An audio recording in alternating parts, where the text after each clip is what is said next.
High नमस्ते। म दैनिक कुमार सिंह र म अहिले गोथेमा A1 पढ्दैछु।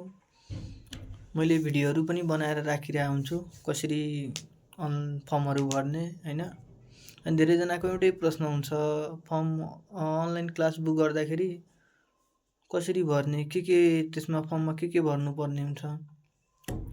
फर्ममा के हुन्छ भन्दाखेरि पहिला सुरुमा लिङ्क खोल्ने बित्तिकै तपाईँको इमेल र इमेल पासवर्ड माग्छ हैन। अनि इमेल पासवर्ड अनि इमेल हालेर लगइन गर्नुभयो भने फर्म खुल्छ। फर्म खुलिसकेपछि पहिला इमेल कन्फर्म गर्नलाई त्यहाँ एउटा बक्स हुन्छ टिक मार्क लगाउने। अनि त्यसपछि नाम, फुल नाम अनि डेट अफ बर्थ, नागरिकतामा जुन छ त्यही लेख्ने।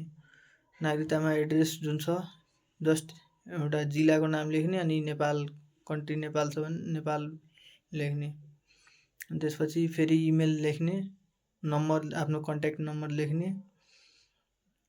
त्यति लेखिसकेपछि अब तपाईँ कुन क्लास गर्न चाहनुहुन्छ, जस्तै इन्टेन्सिभ फिजिकल अनलाइन या कति बजेको क्लास लिन चाहनुहुन्छ त्यसमा जस्ट टिक मार्क लगाउने अनि सबमिट गर्ने। फेरि टिक मार्क लगाउँदाखेरि फर्म जस्ट फास्टमा फिलअप गर्नुपर्छ किनकि जुनको 22 वटा मात्रै सिट हुन्छ एउटा क्लासमा, तपाईँको 22 वटा पुग्यो भने त्यो अटोमेटिक त्यहाँ देखाउँदैन क्या। अनि फास्टमा फर्म फिलअप गर्नु। अनि सकेसम्म राम्रो भनेको फिजिकल नै हुन्छ, फिजिकल इन्टेन्सिभ नै राम्रो हुन्छ। हामी पनि फिजिकल इन्टेन्सिभ नै गरिरहेछौँ। यसरी चाहिँ फर्म भर्ने छ। अर्को आइडिया के छ भने फास्ट फर्म भर्नलाई तपाईँ फेसबुक डिलिट गर्नु, फेसबुक डिलिट गरिदिनु या फेसबुक राखे पनि केही फरक पर्दैन। क्रोममा फेसबुक लगइन गर्नु, तपाईँको क्रोममा फेसबुक लगइन गर्नु र अर्को जिमेलमा लगइन गरेको जुन जिमेलमा लगइन छ जिमेल, त्यो त्यही जिमेलले क्रोम पनि खुलेको हुनुपर्छ। अनि त्यहाँबाट लगइन गर्नु अनि ठ्याक्कै 12 बजे, अहिले त फर्म 11:50 मै खुल्ने भएको छ हैन। गोतेको अहिले न्युज के अरे त्यो पोस्ट हेरेको थियो 50मा 11:50 मा फर्म खुल्छ, 12 बजे बन्द हुन्छ।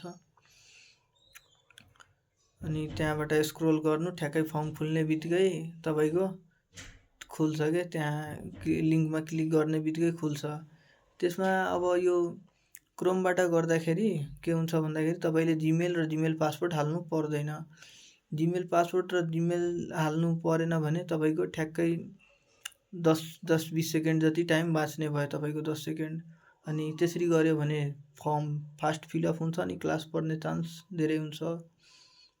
केही समस्या यदि केही बुझ्नु भएको छैन भने मलाई कमेन्ट गर्नुहोला, म रिप्लाई दिन्छु र बुझाउने कोसिस पनि गर्छु। र युट्युब च्यानललाई सब्सक्राइब पनि गर्नुहोला। धन्यवाद।